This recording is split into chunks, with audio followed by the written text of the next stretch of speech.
Well, can you hear me?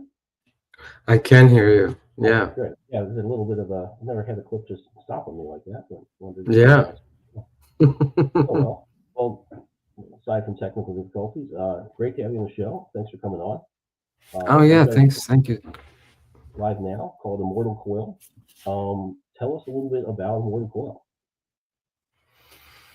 You'd think I would get better at this. I think I get worse. I think I've been asked this and I have to write it out too so much that I start to be, I think I'm getting longer. I used to be really truncated, but now I feel like, what is it about? Okay, give me, you know, 30 minutes. I'll probably get it out by then.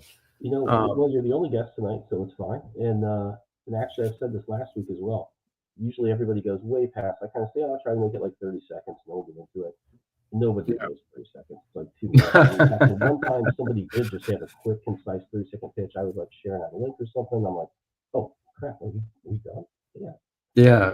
All right, so run with it all the time you want. Well, the large overview, and as I put this sort of overview pitch there on our Kickstarter, it's a Norse mythology set in modern times, mixed with eldritch horror, and it's not all the gods, just the ones I feel are important. It really came from this idea of maybe parts of my own life in a way. Sins of the father, redemption, bloodlines, dysfunctional families, and just, packaged in this cosmic scale. So pretty much Ragnarok was a hoax, and this was an idea that was floating around in my head for a long time. And I've always loved Norse mythology and eldritch horror. And I had this idea some time ago, well, probably over a decade ago, but it just took me a long time I felt like, to have a real idea that I could write a script around. I've run your head a lot with ideas. I've got, I'll have like Scarlet Twilight started out this way. I had a couple ideas that were kind of like parts of it, nothing that was enough to build a story around. Yeah. I thought, I mean, I could do that and kind of lean on the visuals, but I didn't think there was enough meat on the bone to be like a really good, complete, satisfying story. Mm-hmm. And it just took time to like really have a few other ideas, see how they'd fit together. Sometimes that stuff just has to live in your head for a few years before the puzzle pieces come together. Absolutely. And, and somewhat serendipitously, I travel a lot from Italy to America, and I was in an airport, and, Neil Gaiman is not, as a writer, is sort of my go-to. There's nothing that if he wrote a menu, I would read it and buy it. So he wrote a book on Norse mythology, and it was in this book airport library, and and I bought it, and I was curious because I had read parts of the Prose Edda. I knew some things, maybe more than the average person, but it was the way in which he wrote it, in that very Neil Gaiman way. And I'm such a huge fan of Sandman, and I really wanted Immortal Coil to be my Sandman, to be no matter what other books I work on, I wanted to really do this if it felt like it was, I was creating a universe, interesting characters, and enough conflict to be interesting. If it was just about mythology, for me, it would be kind of boring. It's been done before. And you've got Marvel Comics, who have done a lot of stuff with Norse mythology, and I didn't want to do any of that. I wanted to kind of stick to, the actual, some of the origins of the mythology, and what if, what if, they've been here the whole time and everything is sort of kosher. You find out in issue 2 really what a prick Odin is. And there's a lot of sacrifices made, and Earth is the only realm that's left. So everything's been fine up until now because Loki was banished, but now he is back. And while his time in banishment, they didn't know where he went. He's been in the dreaming, not Neil Gaiman's The Dreaming. This is where the Eldritch horror comes into play. And so he comes back, no trickery. He's not the mischievous god. He is a god of spite and anger and revenge. And Odin is really the only one who knows where everybody is, but they kind of left each other alone, his whole family. And Loki has found a sliver. I'm not going to say his name because it's very hard. Nyarlathotep. I just call him the faceless god because that's another nickname for him. Yeah, I see that in your description there, and I thought, boy, I'm not ever going to attempt to say that word. I still hate saying it, and I think that's what Lovecraft was always known for, was like, I'm going to write the craziest name, because he didn't want people to be able to say it, because that was the idea of Eldritch horror, is the horror isn't just these God, these omnipotent figures, in various cosmic and physical spaces around Earth. It was that he wanted to make these names that were unpronounceable. So I just say the faceless god. So Loki he's going to wake up the faceless god who wants to wake up his father, and Odin's got to wake up his grandchildren, the offspring of Thor, because they've been asleep in human bodies for thousands of years. And Loki wakens his daughter Hel. We get to find out what happened to Freya and the Fenrir and the Midgard serpent. Everything is connected. The first issues are really about from the Norse side, coming, giving a little more history and flashbacks to that, and then hopefully, if it keeps going, the last 6 issues will be more horror, more eldritch, a little bit more into that mythology. So it's pretty much we are kind of pawns in this soon-to-be cosmic battle of immortal beings, and everybody's gonna start backstabbing everyone. It's like I kind of joke around, like, if you grew up in the 80s, there was this show called Dallas, and I hated it, but as I got older, I kind of thought it was funny in a way, like, you're like, oh, I like this character, but then he kills your other character, and there's always these secret plans. So there's a lot of that in Mortal Kombat. There's a lot of secret plans, and you find out as you go along in the story. Everybody has an agenda here. Nobody's a hero. If you're looking to shorten your log line, I think Dallas by way of Eldritch horror is right there. That's the description. Yeah, I know, right? If you're a fan of Dallas, but told through Norse mythology and Eldritch horror, you're gonna love Immortal Coil. All right. Well, 2 questions I should have asked a little earlier. One of them, how many? You've obviously got issue 1 and 2. This campaign I think is for 2, but 1 is also available. You mentioned there'd be 6 more issues potentially. Do you see this as being an ongoing series, or is that sort of this and the 6 issues kind of the first arc? Like, what's the scope of this? Yeah, no, I don't want it to be ongoing. It is, I guess, a mini series told in 2 parts, 2 acts instead of 3. And my original goal was to have 3 acts, very Shakespearean. I come from a theater background, so I'm like writing this story out, and I'm like, my God, I'll be dead by the time I finish it.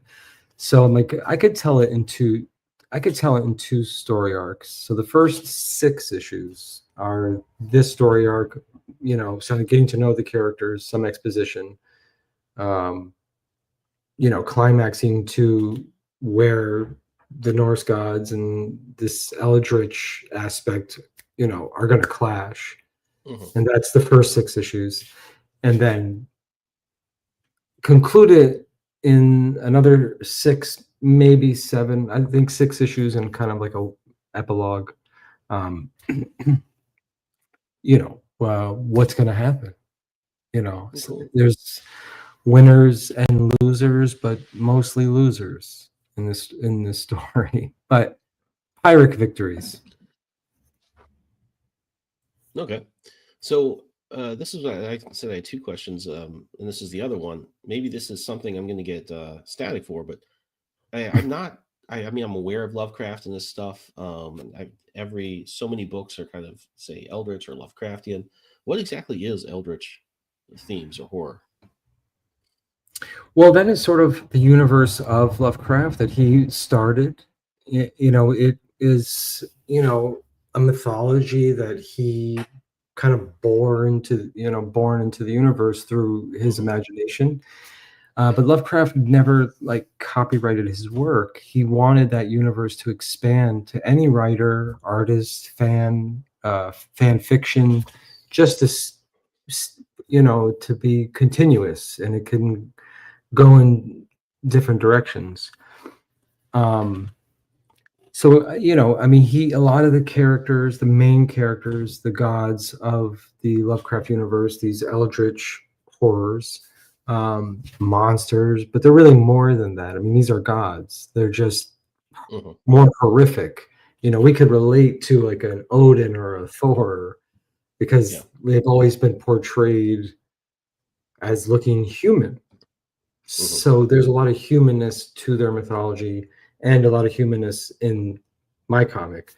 And the Eldritch is just the more monstrous, grotesque, anarchistic universe. So I'm just taking what Lovecraft wanted everybody to do and put a little of that flavor into this book, kind of incorporate.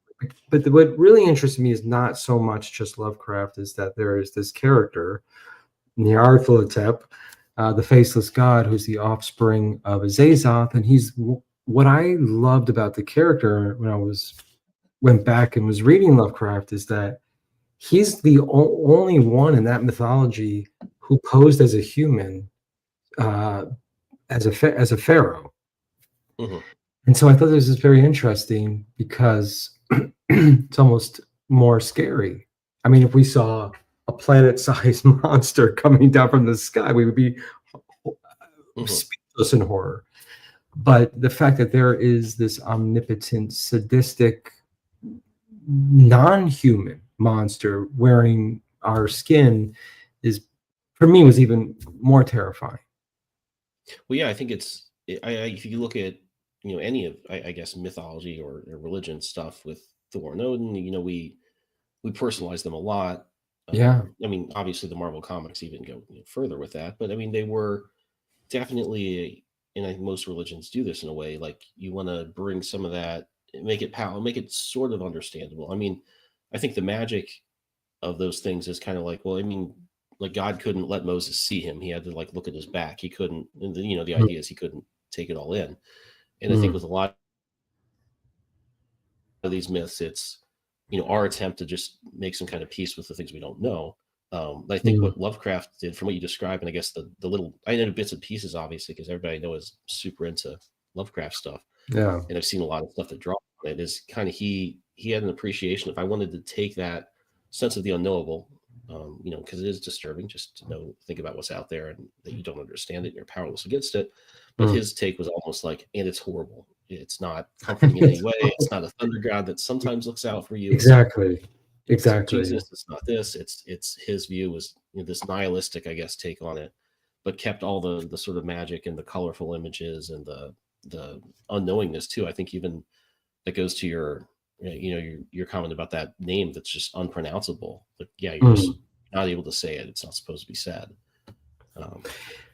And there are people who either know both mythologies, or there's more fans on one side and more fans on the other. But what I love about comics and storytelling, and especially because these things are have been around for so long, is, I mean, you can have fun with it. So I'm having fun with it too, as I'm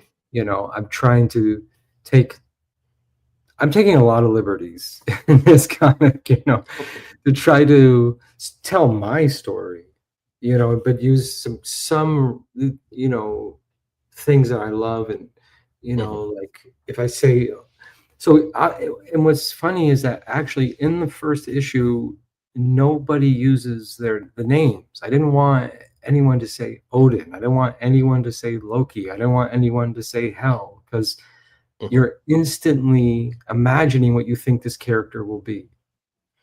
In the second issue, that's different. It's a little bit different. But in the first issue, there are no names, just Angus, who actually is Magni. He doesn't know it yet. Okay. He does. So yeah, they're all kind of not aware of who they are. They're going to need to get woken up a little bit or something like that. And the thing is that Loki doesn't know that by killing them is releasing their Norse power. Oh, So cool. he's making a huge mistake. He's trying to get rid of them. He thinks while they're, asleep in these humans, that if he kills them, he can go ahead with his plan with no interference. He kills Odin in the first 3 pages of issue 1. But what happens is you find out in issue 2 that by killing these offspring, you're actually waking them up. Oh, very cool. So, quick question here. It's a little off track, and we'll get back to the question I had about some of the mythology stuff. Joey Galvez, who's usually my co-host, had to catch up on some work tonight. Wanted to ask you if the direct market was in the plan for this book. Yeah, it is. I would like it. I would like it, but I also like Kickstarter. That's a huge community. It's become a huge community for me. There's I don't feel like I'm an island unto myself, and I think Benjamin knows about this too. There's a lot of people who, some may be more tight knit than others, but there's a lot of support. Yeah. There's a lot of other creators, fans, podcasters, and this kind of crowdfunding indie comic scene is like the renaissance of underground comics in a way, and it's just and I love it, and I feel like it's like I have definitely an attachment to it, but I don't talk about it a lot, but Immortal Coil is out there I've submitted it to a handful of publishers. I know one is interested. We might talk next year. Just sent a submission out this morning. We'll see what happens. So if the direct market is in the plans, that's the thing, is like Kickstarter, I can kind of control it. I can say I can control the funding goal, who I'm going to print, so the direct market, it's a little bit out of my control. I'm going to keep making this book. I don't care at all. I'll be self-publishing this until the story's done. But if there was a publisher and I felt like there was the right fit, I'd be down. No, it's cool. Yeah, I think it's been, I've done a little bit of both, and I think a lot of this, I think Kickstarter got to be a bigger community and a bigger, had more traffic to it for people looking to buy comics. At the same time, the direct market got really hard to get into, especially if you're an indie book, if it's not DC or Marvel, and it's really hard to break through that. I think when I was putting August out with Red 5, I was like, they actually recommended I didn't call comic shops unless I knew them. So I think they're sort of sensitive that people get spammed to that a lot. I sent out like a poster with a like not handwritten, but signed letters like, hey, this is a good book if your readers are into that stuff. And got nothing back. But we talked to David P. Pose a few weeks ago. Okay. And he actually said when he was putting his first books out to the direct market, he took a week off work, literally called everybody in the country and just got some. And that I think took place, a few years ago, before maybe that was a little more novel. But yeah, I think it's such a different experience trying to really get your foot in the door there if you're not writing Thor or something like that. Exactly. And I think retailers, and I do have a couple of retailers who have backed these issues. One, and I made for issue number 1, I made them both retailer exclusives just for being so supportive. And I also contacted a lot, but there was a first issue, new guy on the scene, we get this all the time, we need to make money. We can't just and shelf space is I was a retailer once, and it's a highly coveted space. I was a different retailer though. I was a different animal. I came from different scene from the 90s. You know, if you came in my shop and had a book, yeah, we'll take it. I never said no. I never said Mhm. no to anyone. I did not care. I've always been probably more of a fanboy than I can afford. You know? But I do. I've loved comics my whole life, and I love creators, and I respect the craft, writers, artists, letters, colors, the whole thing. You know. Yeah, as hard as it was to get any attention from retailers, which I feel like I've yet to do. I mean, I never felt like nobody gets into this business not liking comics. I don't especially don't now. I hope not. And I hope- like, and you read about like how tough it is to run a shop now, and like, yeah, it's fair. it I is. understand. To the direct market thing, Joey, usually co-host, works with Band of Bards, so I think he wanted to put in a word for them. They're a good group of people. I have some. Hopefully, I have some peers. Yeah, I have some peers who do Band of Bards. Evan Carruthers. I know Travis Gibb has done some stuff. A couple other guys. I just did a cover for Evan Carruthers actually for a book he has on Band of Bards. I cool. God, I wish I could remember the name, but I can't right now. So I do. I mean, it's funny because I'm on Recoils, but so my own thing. But I do cover. I mean, now in 2024, I did a lot of covers. They just haven't all come out yet, and some of them are on in the direct market. They will. Some of them will be in the direct market. Oh, cool. Yeah, no, I love doing covers for other creators' books. It's a nice way to, I mean, because and you probably realize a little. I don't know how big your team is. Do you do the coloring and the lettering for this as well, or do you just do the No. First issue, I was the penciler and inker, graphic designer, I guess. But I also had help from Metal Ninja Studios.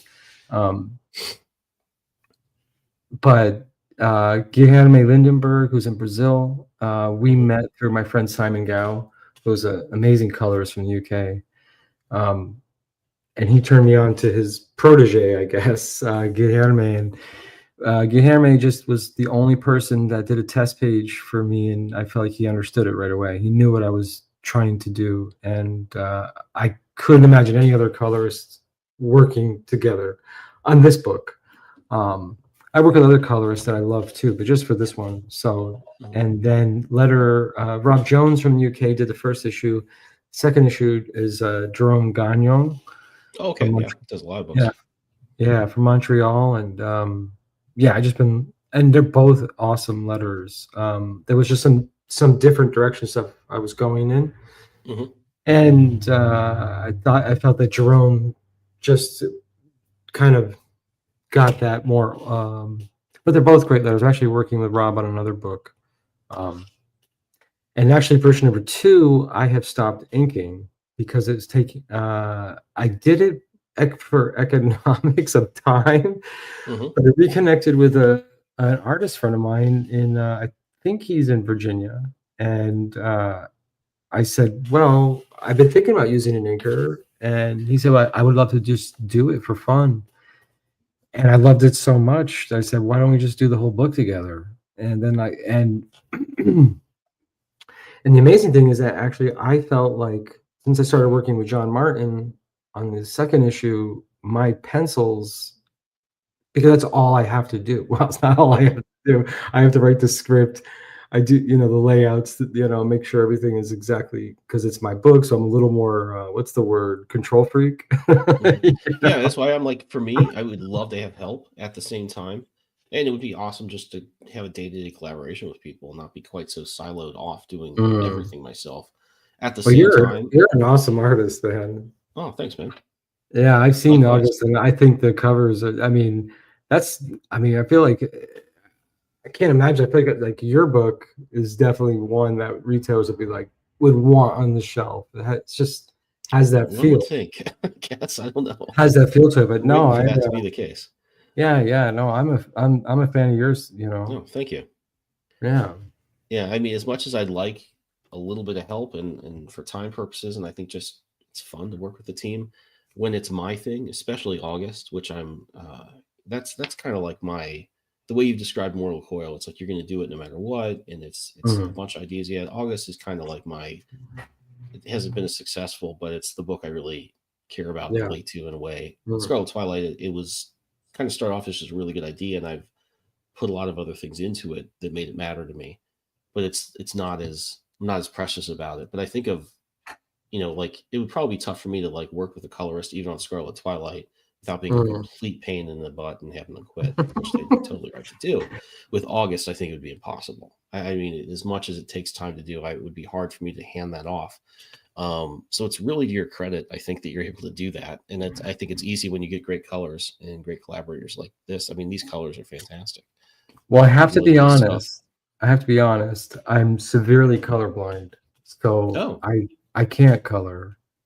So any coloring I ever do on pinups or even the first cover, that's all red. It was 2 colors, and I use a Pantone. I use a Pantone preset palettes, so I make sure that if it's yellow, if I want a yellow in my head, it has to be yellow. You've got to work it out. Wow. In the code. So, but I can see shades. I can see subtleties. I can't see the color everybody else can see. I can't see mixes of colors. So when colors get mixed, they cancel each other out. I don't know what it is. Oh. But I can see the shades. I can see the lighting. I can get the idea. The values art and everything. Yeah, exactly. So it's not like it's not just flats, But I couldn't color if I wanted to, and I just got lucky. So I knew I always had to have a colorist. That was no doubt in my mind. That's interesting. Some of my favorite illustrators were like Robert Fawcett, actually, who's really? a lot of magazine illustrations, mid-century. Great stuff. Kind of probably in comics language, I would compare him to a little bit of what Greg Smallwood does now. Some things like that. Not as colorful, but really just beautiful value work, incredible draftsmanship. And it's weird, like I'm really into old illustrators from, sort of late 1800s to 1970s and stuff like that. And a lot of them are colorblind. If you go through like the Society of Illustrators Hall of Fame book, what's been one of my Bibles, you'd be surprised. A ton of them are. Well, there were actually there were colorblind artists who worked for the New Yorker, and I actually love cartoons. I love all kinds of cartoons, and my God, my brain sometimes just goes. The creator of the Addams Family, Charles Addams. His actually cartoons for the New Yorker are always a huge inspiration. I was probably like the only kid who was like in love with his cartoons, and I mean like little kid, Bernie Wrightson. So there were a lot of. I mean, I grew up with that kind of art inspiration. I loved comic books, and I did all of that for a big portion of my life, and then I just sort of fell in love with Charles Addams and Bernie Wrightson and names I forget, but mostly pen and ink, kind of sketchier stuff, like there wasn't color in it. And I still, to this day, I love to see people's pencils. I love to see like the bare bones inks, because I feel like I can see it better, because I know I can see it. You know what I mean? There's two things. There was I think advice from Eric Larson I read in the message board like 15, 20 years ago. Really advising artists to like get some original art from an artist you like, or failing that, get some high resolution scans, which is one of the reasons I love heritage auctions, because you can go there and get like sort of 3,000 by something or other scans of original art. And it's one thing to just see the printed stuff in the page, and this is I think doubly true back in the 90s where it was soaking into newsprint. You really needed to see like what you need to do on your end to produce the thing that you see on the stands that you really like, because it's different in a lot of ways. I mean, you look at a lot of stuff that looks really clean at its real size. It's pretty messy, and that was hard for me to understand as a kid. And it's so funny. It's when you true, see that black 100%. and white, that's when you really get that. I don't feel like I can really see what they're doing if it's not black and white. Well, actually, so I mean, I not only do I 100% agree, but one of the rewards that wasn't original in the pre-launch, it happened within the second week. I created a 11 by 17. I'm calling it the Valhalla edition.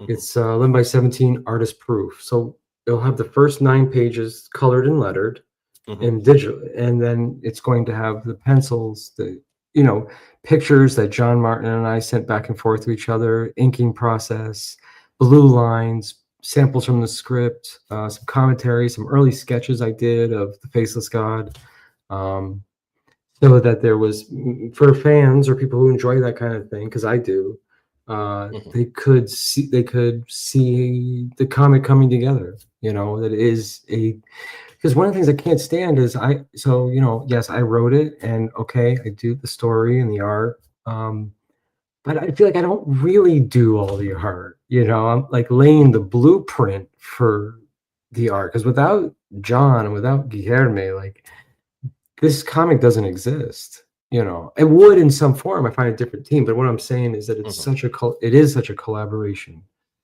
and especially on this issue, I really wanted to make sure that this team that we have feels really good. It feels like it's kismet or something, you know. The story is flowing and the pages are coming back. You know, some of these pages in color are coming back to me, and I'm like, I don't even look at the drawing. I'm like, my God, I feel like a fanboy. I feel like I'm like looking at someone else's stuff going, who did this? This is insane. And I love that. I love being able to make this comic with these guys, because I feel like makes me more excited. No, it's great to see your stuff through a different lens. I mean, when I saw some lettered stuff of mine from Dynamite a long time ago, and it wasn't something like August where I'm like, I would have put this here. I'm mad that they covered up this hand or something like that. But it just looked so official. It looked different. And it was awesome to see that. Right. Absolutely. To go back to a couple things, I think Joey realized the cover you had done was Ignis Quadrant. No, I know that book. I do know that book. And actually I didn't know of it, and I was just at my local comic shop when I'm in America and just bought the first 2 issues. Because whoever did the art on that is insane. I love finding artists where I'm like, come on, I quit. So the artist in that book is absolutely phenomenal. And Evan's awesome. It's a book about it's, I think, in the 19th century. It's like a time traveling. She becomes an assassin for death, something along those lines. So I did I don't know if the cover I did is on Bandit Bards. It may not be. If it's the regular cover variant, I'm not sure. I haven't seen it yet. No. Okay. Well, he also wanted to mention, I think, to you and to other creators watching potentially, that they were reviewing submissions this week. Wanted to share that. And Joey also mentioned, when we were talking about just how the direct market behaves and how it relates to us, I think this is totally true. Like, the DM really at this point for indie books, it's a different thing that I think they're looking for from us, if they're looking for stuff from us at all. And I think that's a good insight, is just kind of I think we probably do need to take that into account. What he's saying is, this needs to be a different thing. This doesn't need to be like the big 2, but not quite. You know, it's not Batman. It looks like that, but it's not quite that. Right. And I don't think it's just about the books. I think that, if we're talking like, creator to creator, I think what most creators, you can be too hungry and get into some bad situations that could kill the creative process. And I've heard stories, from people like, I wish I had never done that. And people were having great experiences working with a publisher and all those things. And so, I think I was just talking to someone, I'm in a community, was it Reddit, or I don't remember, something along those lines. And, I'm a little older. I'm not old, but I'm not like a young kid. Like, oh my God, I gotta be on Image or anybody who takes me, because I think it can be too much that way. I think like me personally, when we talk about direct market, it's just that, that's it, is that I love this book, and I'm confident because just of feedback, not because I just live in a bubble. I think that there's more people, if they saw this book, would be a comic that they love, and that makes the job worth it.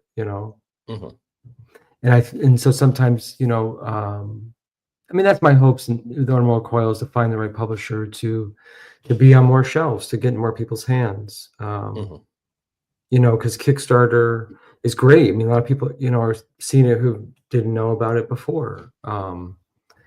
And that community aspect. And but yeah, I'm not gonna lie, I would love to walk into a comic shop and see Immortal Coil there on the shelf and talk to drive around and talk to them and see how it's going, stuff like that. That's my dream. Whose dream is it? Yeah, It's no, like absolutely. And that's how it was when we us. got into this. So that's what we're Yeah. gonna want to do. So we can continue on that thread, but let me play a quick commercial here for our friends at Ages of Geek. Hopefully this will play without static like the last. Click that mouse and warp into All Ages of Geek's website, your ultimate portal to everything geek culture.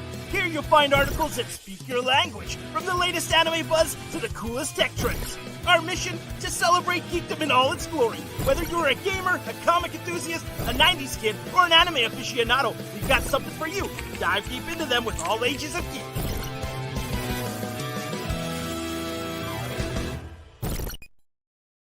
Yeah, so definitely head over there if you're into any of that stuff. As a video editor, I love that commercial. They did such a great job with that, and I think it does a great job of highlighting all the cool things they offer. So head over there to our friends at All Ages of Geek if you are interested.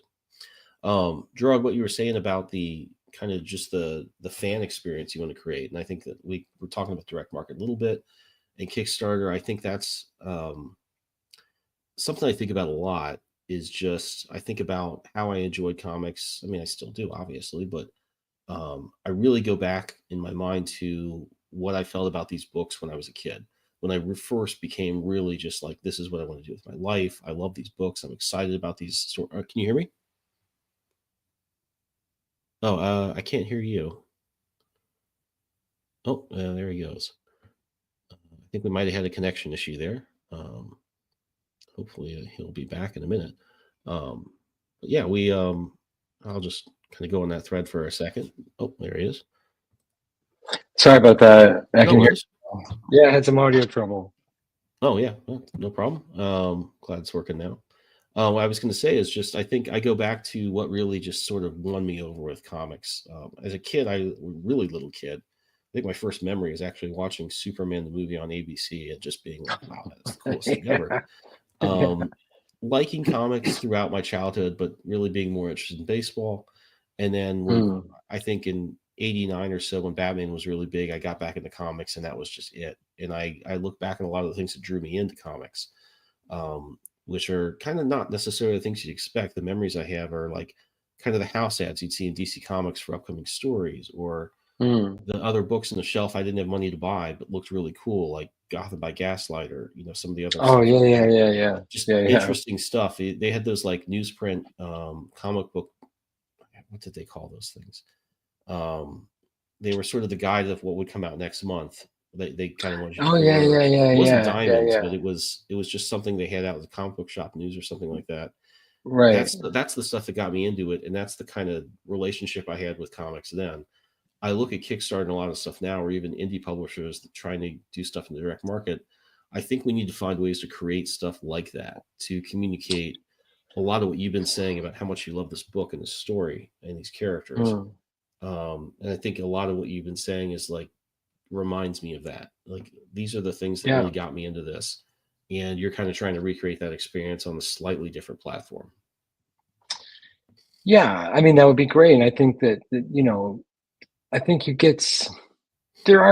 I've seen some really cool stuff out there, some homages to that sort of 80s, 90s comic book.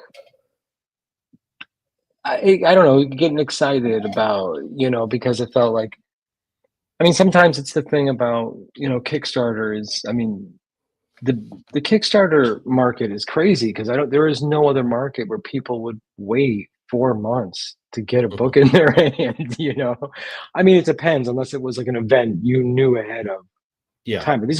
But this is not like, I mean, some of these people are finding it in the last few days, so, and I've always loved comics. Like I think Vertigo did such an amazing job of, it felt like a Vertigo universe.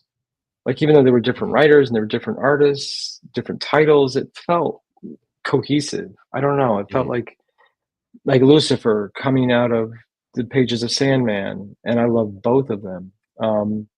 You know, Hellblazer has always had his toe in so many different, you know, Yeah. books, even before modern times and Justice League Dark and all that stuff. You know, he was in Sandman. I feel like, you know, there were writers like Neil Gaiman and who, you know, really kind of opened up, like, we have a universe here, we could play with this. And so not just the comic books or the like those checklists and all that stuff.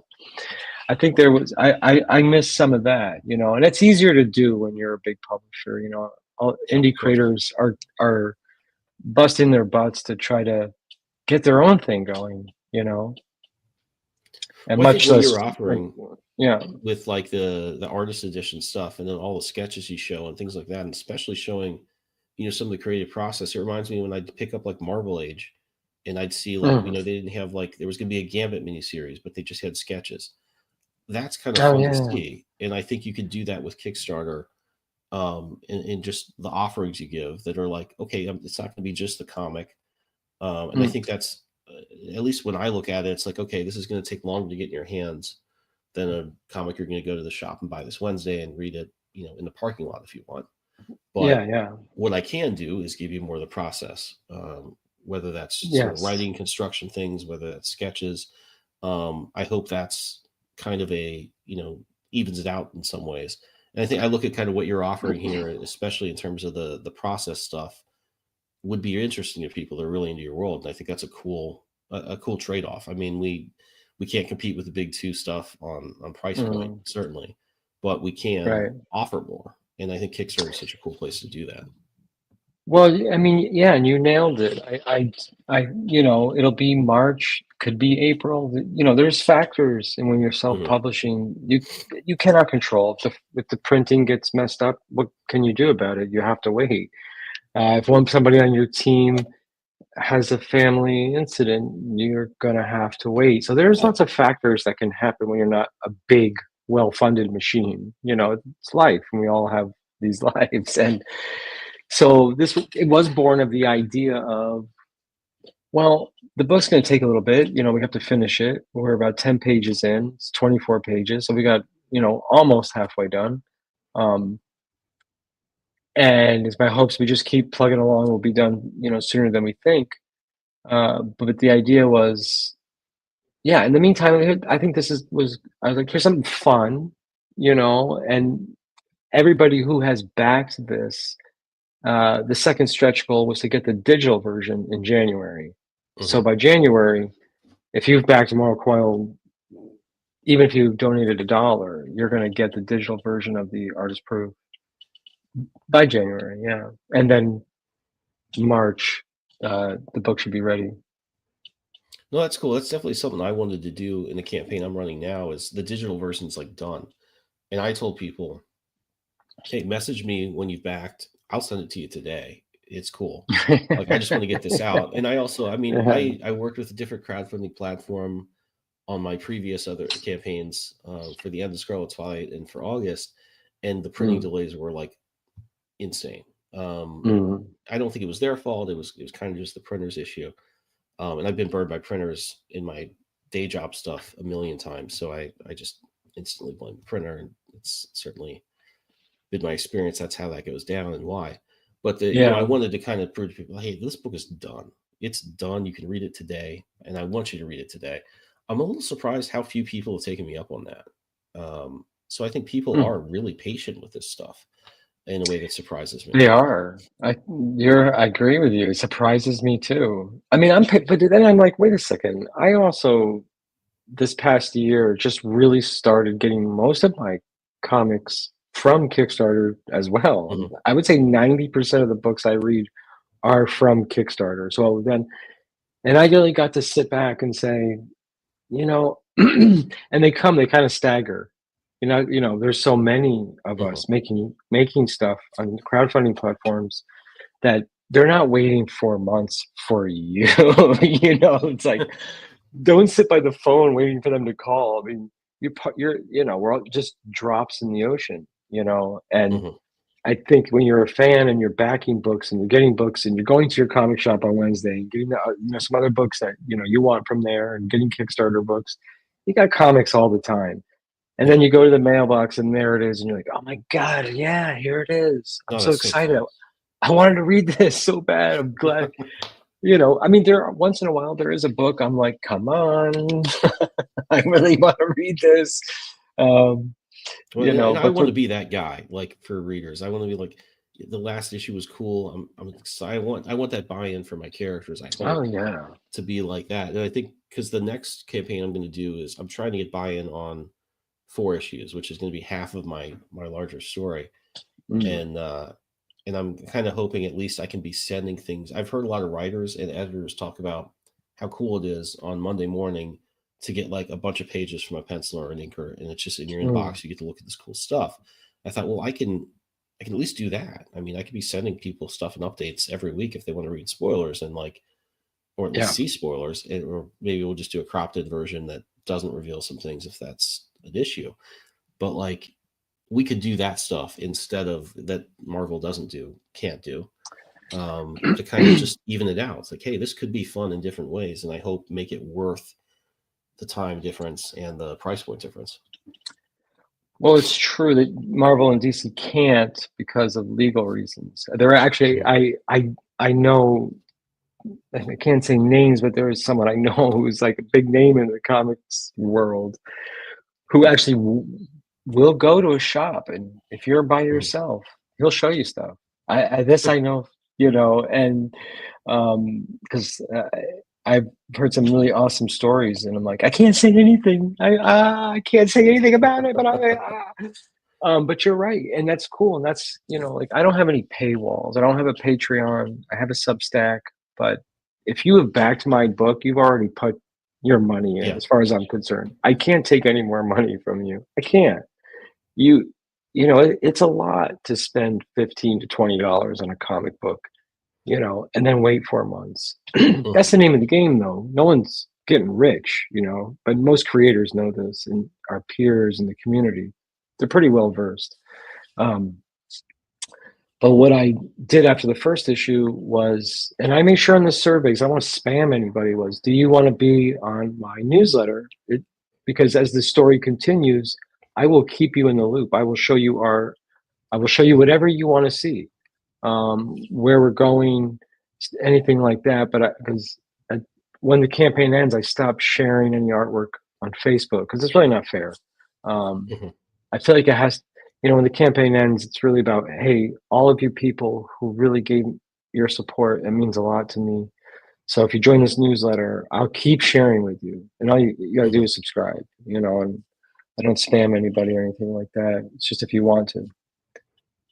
That's a really good way to look at it, actually. I mean, I think that's especially when we're people trying to build audiences, which is to say we're starting, with our own properties, not with any backing and familiar characters, things like that. I mean, I've talked to a lot of creators and they're kind of like, well, I don't want to, what should I give away for free and what shouldn't I? And I'm like, I definitely agree with that. Or, I mean, I appreciate that, but I also think like at this stage, like that is not our problem. Our problem is like getting the coolest thing out to people in the right way, in a way that doesn't like, I think what you said is really cool about like, I don't want to post this stuff on Facebook, at least at, that point, when I could be sharing with backers and at least, just provide some trade-off for the subscription even to your Substack. I think that's an important way to look at it. And that's it. I mean, the only subscription is you say yes or no. That's the price you pay for and allowing me to show up in your inbox and allowing me to make this comic. I mean, that's kind of how it feels. Is I think when you're writing and creating your own thing, I mean, there are sometimes few avenues to make revenue off of what you're putting out there. But the one thing that I feel like you can be really, and I don't want to mean to sound sappy or cheesy, but good karma, I think, goes a long way. I think it does. Just being a good person and, building that audience and not trying to milk everybody for, every cent you can get out of them, because we all love this medium and we do have to make a living. But, and I do. I mean, this is my only job. And, I've had better paying jobs with better hours. but I've never had a job that fulfills me more. Wow, and that's the way I feel about it as well. I mean, that's the I would love to be doing comics full time, and that's definitely something I'm trying to work towards. But Yeah. yeah, that's I think the trade off that we have, and I think another advantage I think in sending out your newsletter as an artist, and something I've kind of thought of is like I've seen other Substacks from creators that are pretty well known, and there's a lot of I read them. It's interesting stuff, but it's also like, okay, I know this is going to be like a 5-minute read. If you're an artist, I could just send you some cool pictures. It's real easy. It's fun to look at. It's going to take you 30 seconds. Yeah. It's not a Yeah. big buy-in in terms of like, do I have Yeah. time to read this in the grocery store line Nah. and pay attention to it? So I think that's kind of a cool way to look at it. That is an advantage I think I have as a guy that just draws stuff, or can just draw stuff, is I can always show some art. It's going to be fun to look at. It's not a big buy-in. And that's always the kind of trades I'm looking to make with an audience and people that want to back this stuff is what can I get you that's easy to consume, that's fun to consume, and meets you where you're at. But to ask you a little bit, we were talking a little bit before we went live about all the other stuff you do. You mentioned a little bit of the covers you do, but you do this book that you write and draw. You do a lot of other stuff as well. Tell us a little bit about that. Yeah, well, it's funny, Benjamin, because I really wasn't expecting not a lot. When I wanted to put Immortal Coil out there in the world, I was actually nervous to put my art out there. And I say it now because I said that once, I think, when I was on my first podcast, and the guy was laughing, and I didn't get it. I wasn't in on the joke. Excuse me. And he's like, well, I'm only laughing because, he said, well, the art is really good. And I said, well, it took me a long time to believe that, to have confidence that I was making art fit for a comic book. And it wasn't that I've made art and been very content with it because it's so subjective, it's so like up to interpretation. But a comic book, the sequential storytelling, this is a different animal. This is not just making a painting or a poster or a CD cover, like this is something else. And but just by having Immortal Coil up there, that was pre-launched in May. And since then, I haven't had to ask anyone for work. I just answer messages whether I can or I can't. So it's kind of blowing my mind. It's almost like I think I might have said yes to too much. I'm guilty of that as well. I mean, that's the it's kind of weird in that my day job stuff, which is just doing video editing and animations, has been like really up and down the last 2 years, and then it's gotten more constant, but it's also been like busier than I'm used to for the last 5-6 months. And it's just not follow the pattern. I've been doing that for about 20 years, and it's just not following the patterns I'm used to. So I'm like, okay, it's gonna be summertime. I'm not gonna have anything to do. It's like, no, actually, you're gonna be busy all the time. But I really love working with other creators, especially in indie space. That it's hard to say no. And I mean, I try to be pretty transparent. Right. Like, does you do this like next Tuesday? Because then I would have to really look at it. But if the timeline's kind of open, like I always will like say like yes, and just keep people in the loop as best I can on where I'm at. But yeah, I'm guilty of that as well. Like somebody asked me like, you want to? Yeah, I'd love to do that. Let's make it happen if we can. Yeah, so I'm like, so I have a bunch of deadlines. I mean, there's a comic that I really love that I'm drawing right now called The Devil's Gate. A couple writers from Los Angeles. It's they just kind of started their own imprint, and they messaged me on Kickstarter, and they were backers of the book. I think I lost you there. Yep. So I think he's probably disconnecting, and we'll connect again in a second here.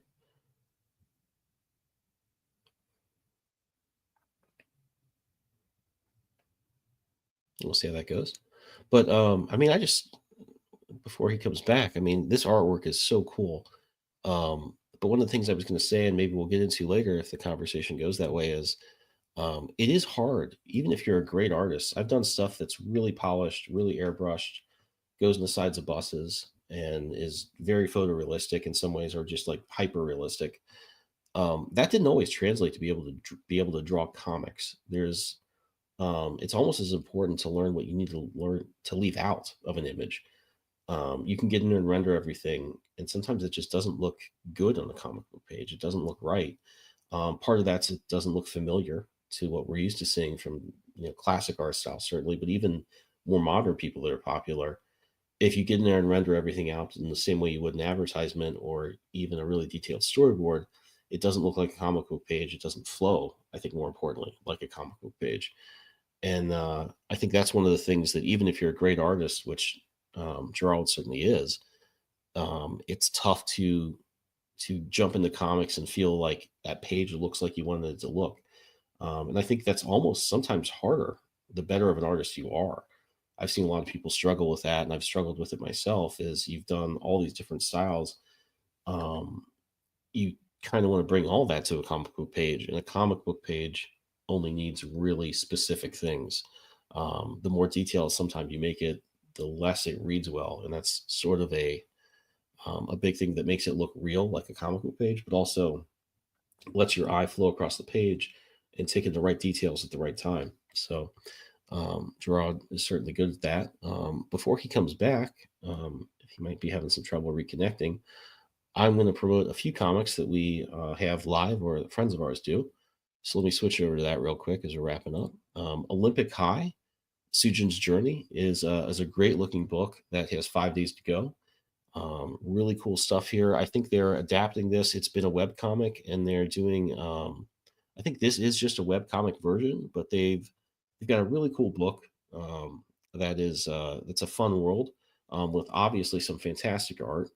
And I hope you guys will check this out in the next 5 days because it's a really great universe, I think. Gerard, glad to have you back. I know technical difficulties tonight. My computer, had some programmed update and it just shut everything down. No, it happens. It's happened to me, honestly. One of the first episodes I did when I took over for Kevin and Will was like my internet just went out completely almost. So I was just kind of like getting every third word that people said. It was terrible, but yeah, it happens. No worries at all. I was kind of going, I don't know if you could hear me, but I was kind of talking about artwork and kind of going over something I wanted to ask you about is you've been doing art a long time, but I think when you get into a comic book page, it's almost harder to know how to do that, to like know what to leave out to make it feel like a real comic book page and not just make it a hyper detailed, really good illustration like you'd see on the CD cover, which is what you mentioned, or some other things like that.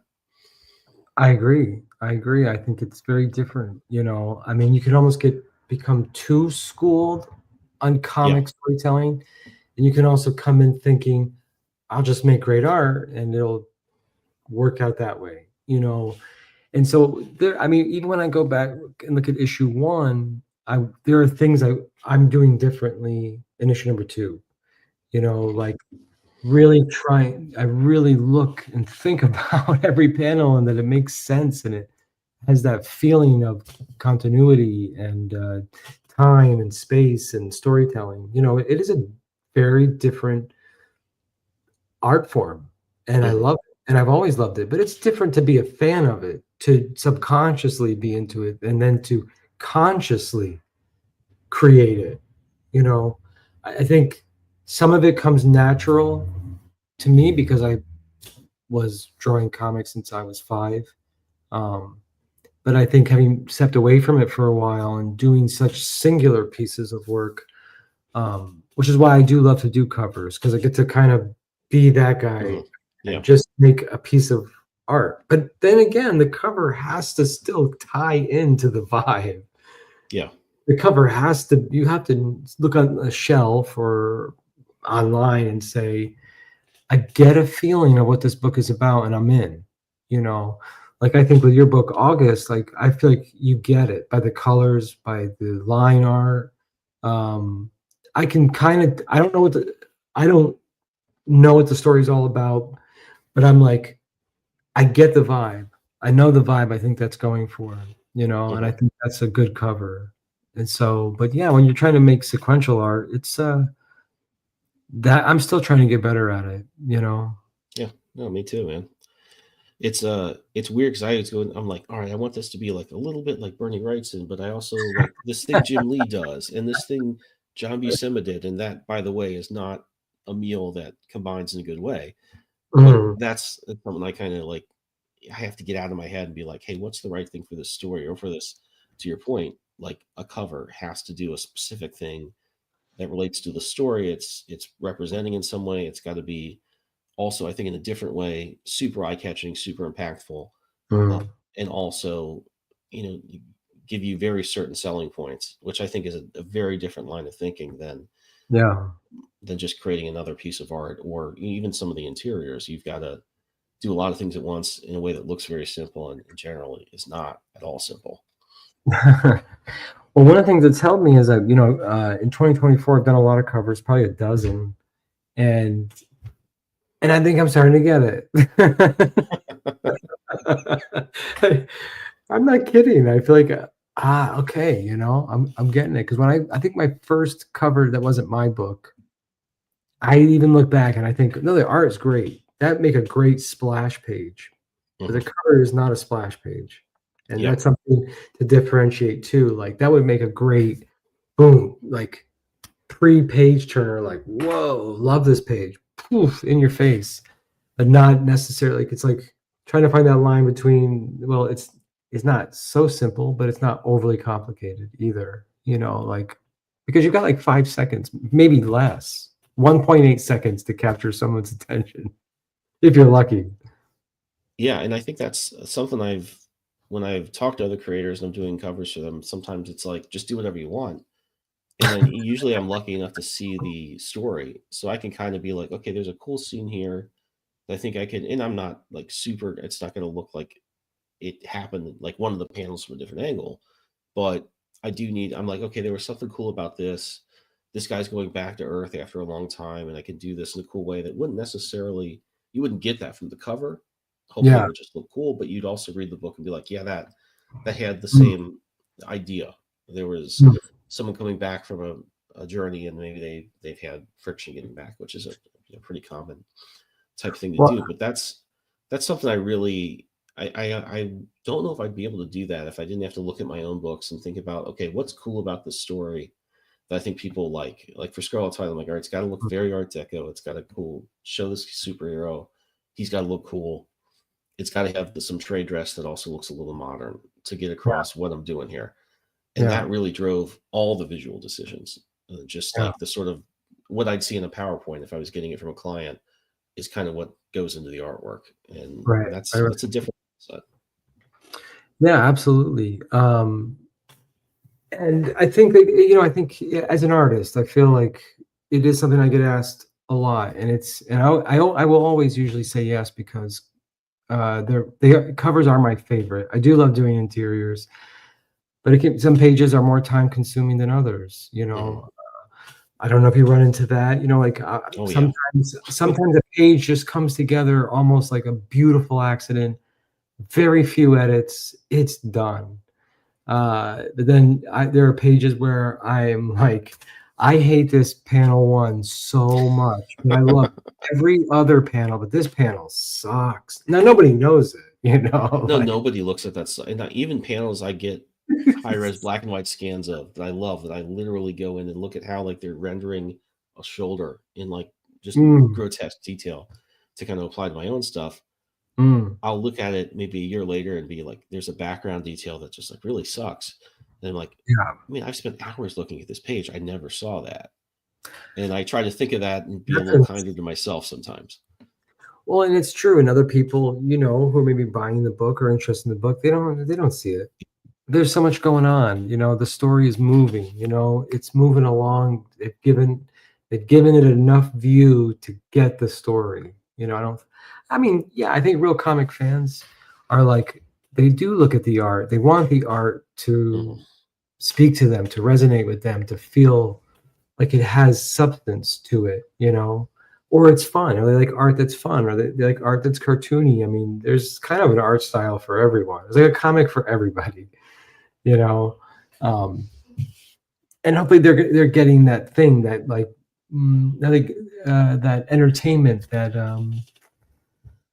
I don't know the word, but Well, I they're think not it's like, just like oh, value points, kind of. I mean, I sound a right. little businessy there, but like the things that you really just go there for. And sometimes it's the artwork, sometimes They're it's the not way the like, story oh, man, flows. that branch on that tree is weird. Like, and me, I'm going, oh my God, there are things in issue 1. I'm like, stop it. It's out in the world. It doesn't matter. Maybe a few hundred people saw it. It doesn't matter. So it's a nice thing about being just a penciler right now for my own book is I get to kind of just really just do that. And I do think I'm a better penciler than I am an inker because my inking style, it's working for a book that I'm doing because it's very noir. I use a lot of black and my inking is sloppy. I shouldn't use that word because they don't think it's sloppy, but it's not tight. It's not like the guy where I'm working with, John Martin. He has very tight, clean lines. There's another guy, Ray Dillon. I love Ray's inking. He's phenomenal. Such clean lines. There's a couple other guys I'm friends with on Facebook.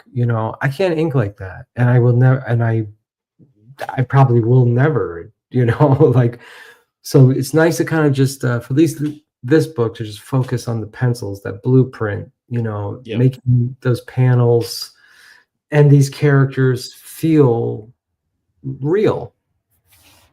Yeah, I think there's something to be said for one of these days. I want to just do that, just to focus on one part of the job. I think that there's a lot that can go wrong there. There's a lot that I think whatever misinterpretations you maybe have with the inker, not quite getting what you thought they were going to get, I think are all probably compensated by the fact that you and the inker are kind of locked in on that task and not thinking about other things. You're going to get better results on other areas that would more than compensate for the fact that, like, if I was thinking this myself, I was going to do this knuckle this way, which is really into the weeds. And I think that stuff artists really only notice. It doesn't necessarily bring a lot of value to a reader unless they're looking for like flaws to post online that say, oh, this sucks. This guy drew, that's almost 6 figures or something like that. I just was drawing this hand the other day on Odin and it was driving me bananas. I could not get it the way I saw it in my head, and I was erasing it, and drawing and erasing. And finally I just said to the inker, do whatever you want. Like, it's a hand. You know what a hand looks like. I got other stuff to draw, man. Let's see what happens. And he did a great job. Made it clean, exactly how it's supposed to look. Would I draw it like that? No, but it fit within the whole.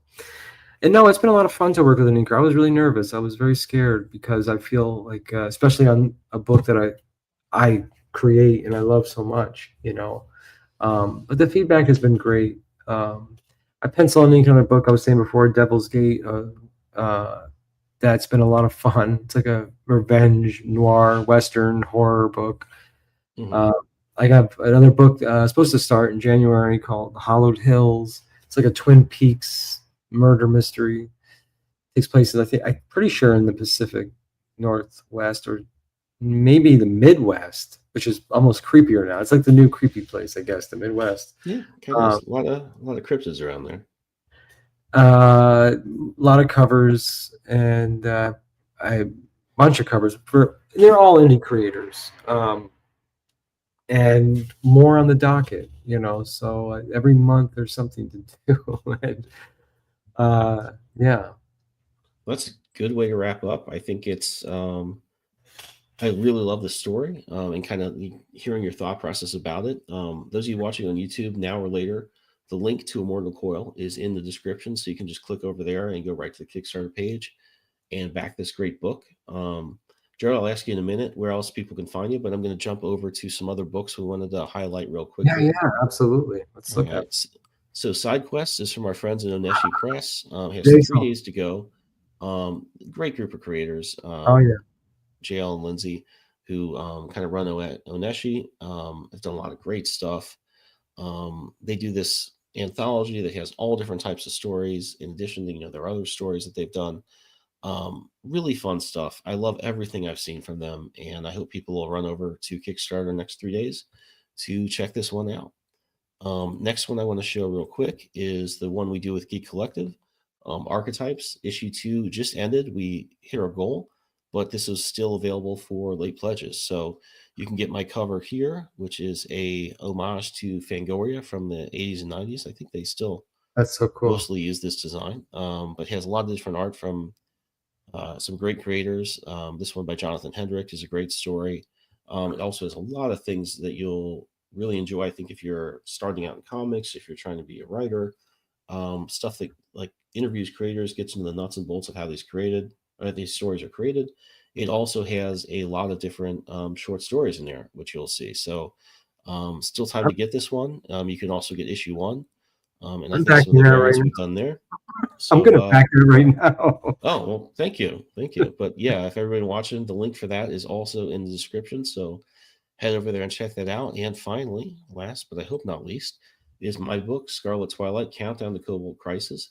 This is essentially a take on your big 2 crossovers like Secret Wars or Crisis on Infinite Earths, but it's as if it had been done in the 1940s. So we're kind of taking all that retro, pulpy, Golden Age vibe and bring that into the sort of situations and epic, sort of conventions that you find in 0 Hour Crisis or Infinite Crisis, which is one of my favorites. So I wasn't sure I wanted to do a sequel to Scarlet Twilight because I thought the story wrapped up pretty well, but I left it a little bit open if I had a good idea, and I think I came across one that combined things we were used to seeing in a lot of crossovers, done in a very different way from a different viewpoint, and hopefully with some really cool art. So I think everybody, if you're into Crisis, if you're into any of your sort of big events that felt important and impactful and had some surprises and some deaths and characters you weren't expecting to see, I think I found a good way to combine all of that with the sort of Batman animated series vibe or the vibe you get from Fleischer Brothers cartoons in the 30s. So I think this is going to be really fun. This one is a lead into it, which shows a lot of different characters that are going to play a part, builds up some of the story, and kind of shows a bit of a conclusion with a 5-page preview of issue 1, which will be coming out next year as kind of a part of that block of the story. So if you are into any of that stuff, or if you like the first Scarlet Twilight, head over to Kickstarter. We're going to be live for 11 more days, and I hope you will check this one out. But that does it. Gerald? Dude, I was trying to save money, Benjamin. I was trying to save money, and I have to back everything you just showed me. I'm not even joking. I can't. That description of like Crisis on Infinite Earth meets Fritz Lang. Take it. Where's my wallet? Oh, Take it. thank you, man. But and likewise, I mean, I think your book is combining. It reminds you the way you described the way that came together. That's exactly how Scarlet Twilight came together for me. I had a few different ideas. I didn't have a good way to put them together. Finally, something clicked, and I'm like, no, that would be good. That's enough. And the same thing kind of happened for the sequel, which I wasn't sure I wanted to do. But I think that's something I want to say to people watching. If you hear that from a creator, you're going to get something pretty special. And I think Immortal Coil is that. I mentioned that the link to the Kickstarter is in the description. Gerald, where else can people find you online? Well, I have a website, gvonstoddard.com. I have to update my portfolio, but that's also where you can sign up for my Substack. And the reason I push the Substack is not to take your money. It's for those who want to see more. And I share more processes, updates of lots of books that I'm working on, things you might be interested in, pages, pencil pages, inked pages, and I'm doing a lot more of that. So gvonstoddard.com, you can sign up for that. And then pretty much any social handle, Blue Sky, Facebook, Instagram, all Gvon Stoddard. There's only one of me so far. So, well, you're lucky in that regard. There's another Ben Morrison comics. That's why I have to go by Benjamin W. Somebody used to work for Marvel. Morris. Yeah, no, that's actually, he had a blog years ago, I think when he worked at Marvel, that was about pro wrestling and comic books. And I'd wrestled a lot in high school. So my grandma found this blog, didn't really appreciate the difference between pro wrestling and what I did, and just assumed, well, that's got to be Ben. It's comic books and wrestling. And she messaged me one time, there's a lot of foul language on that blog, which is how I found this guy is. Yeah, But that's the story behind the Benjamin W. Horse. You're lucky to have a unique name that just works everywhere. So I know. I hope there never is another one, but you never know. We'll see. yeah, we'll see. We'll see. But we'll leave it at that. Gerard, thank you again for coming on. It was great to see this book. I'm excited to see the campaign wrap up and hopefully do really well. Yeah, thank you so much, and the same for you, Benjamin. Same with Thank you. You know, it looks like you're kicking butt on that one, and likely so. Your graphics and your art are phenomenal. Yeah, thanks. And that's the same is true of Mortal Coil. So I hope everyone will go and check that out. But I think we'll leave it there. We'll see everybody next week for some more great comics. Until then, have a great week, and I hope you've enjoyed looking over Mortal Coil as much as I have. Have a great week, everybody.